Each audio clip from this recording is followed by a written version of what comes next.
Hi everyone, Aaron here for Zollotech, and 2023 brings 8 new iPhones total that are available for sale in Apple stores or on apple.com. Apple's removed some phones, added other phones, and the overall lineup is a little bit confusing at times, and especially if you're not really a regular follower of Apple, this is something that could be quite confusing. So I wanted to help you decide which one would be best for you, as Apple offers a plethora of different choices.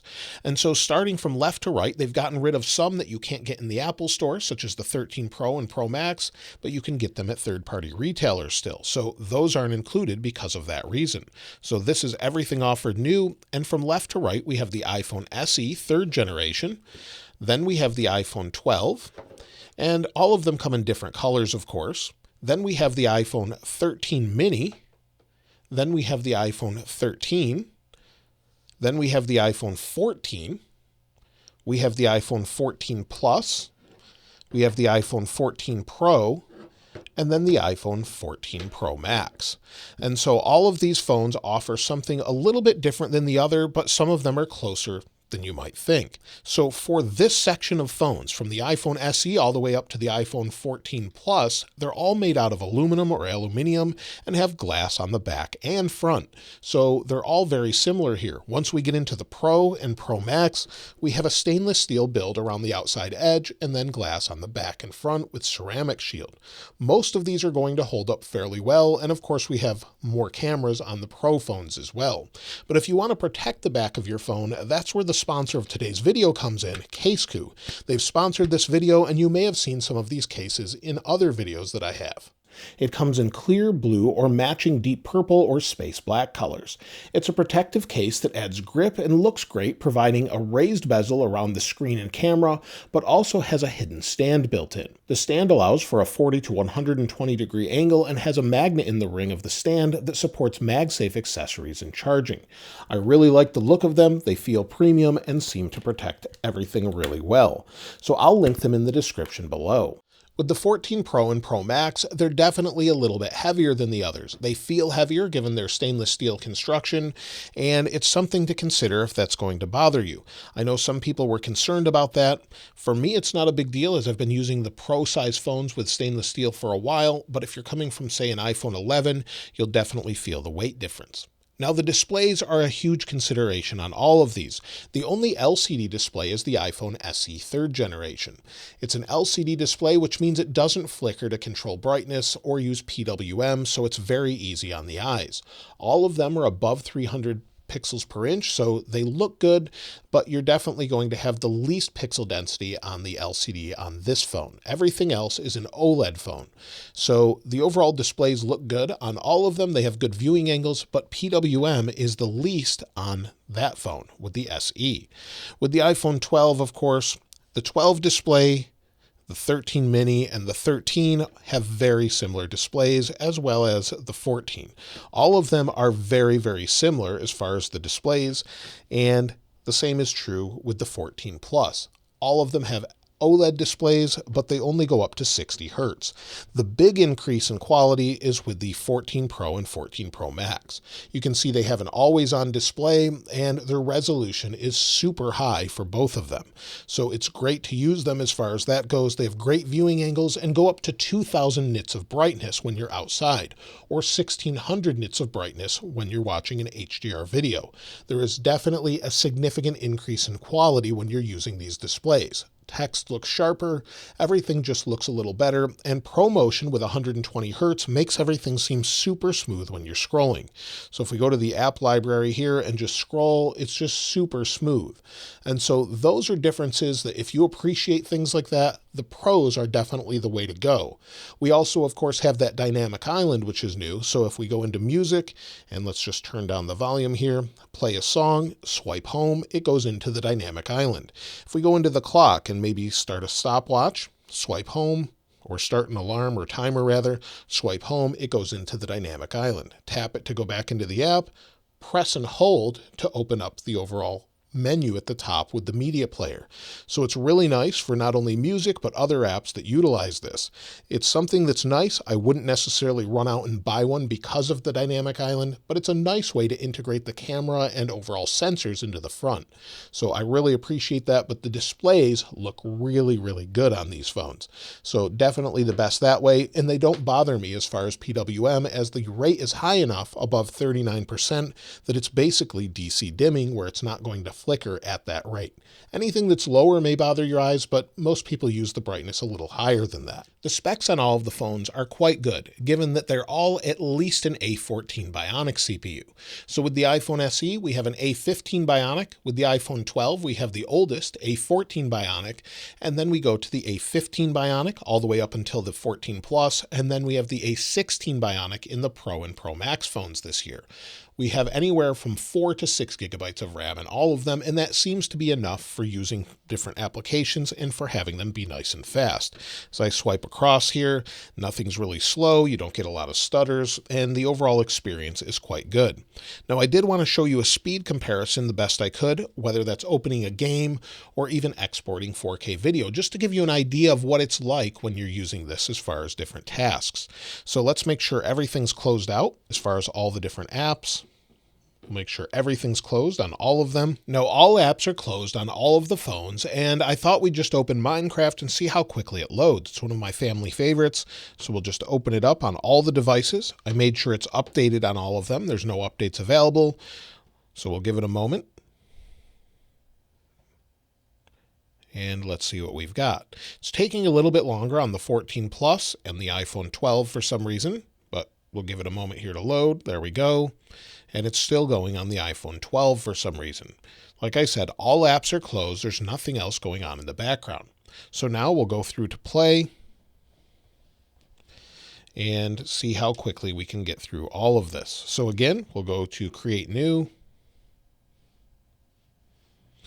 and then we'll hit create new one more time. And this should be fairly fast on all of these, but I just want to show you that for the most part, you're going to get similar results. So again, we'll just hit create, and they're all loading the worlds at the same time. And we'll hit select on this one. I didn't do that before.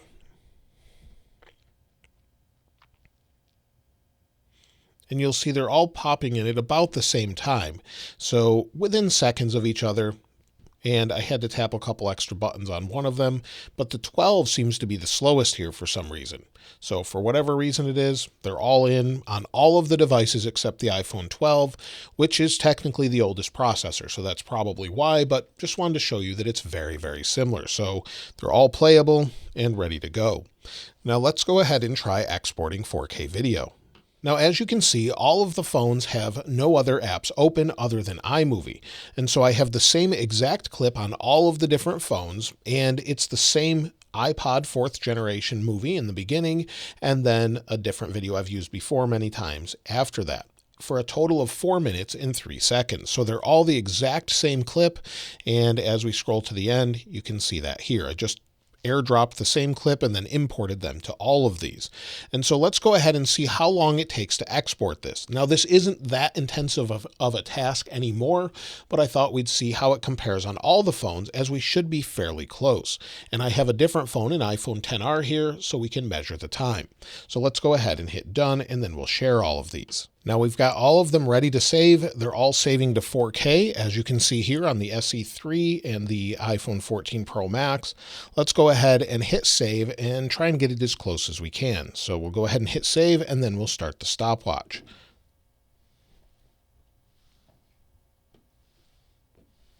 And let's see how long it takes for all of them. They should be closer than you would think.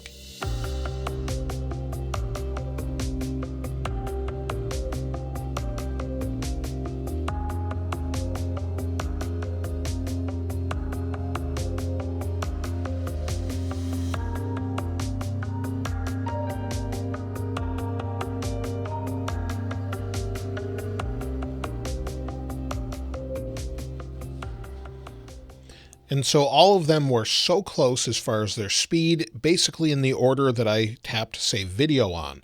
So that's pretty impressive overall. No issues there as far as exporting. If you want to edit a 4K video on the SE 3rd generation or any of these phones, it's fine to do that, and it works really well. The cameras on these phones are a little bit different depending on which version we're talking about.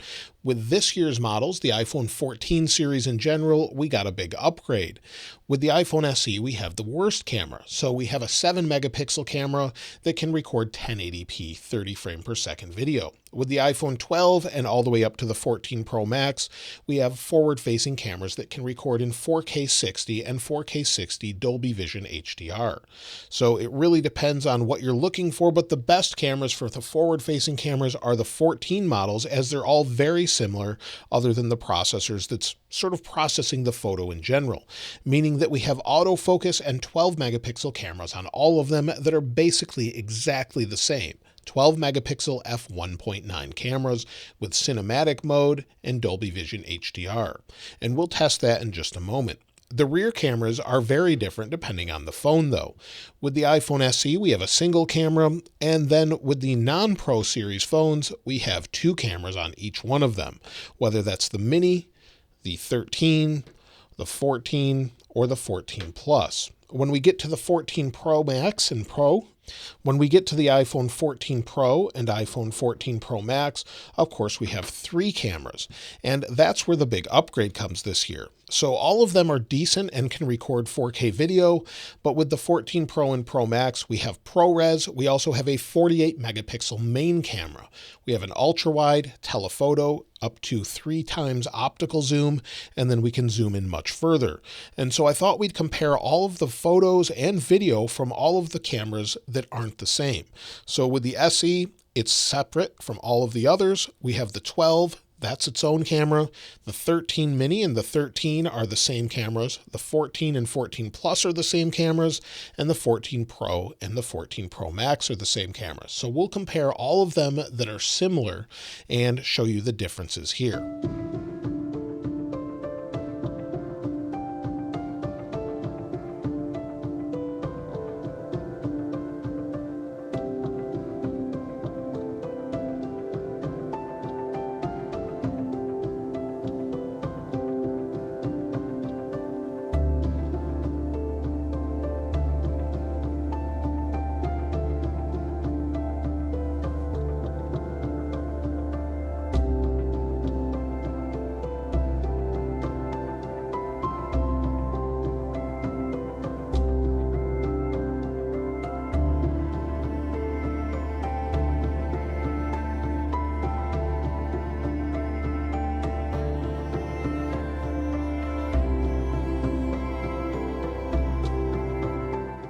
These are the forward-facing cameras of the iPhone SE3, iPhone 12, 13, 14, and 14 Pro series phones.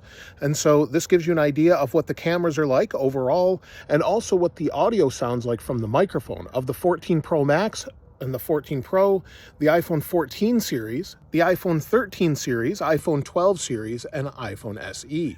So they all do pretty well as far as the microphones, but the overall cameras are much better on the Pro phones. Let me know what you think looks best and sounds best in the comments below.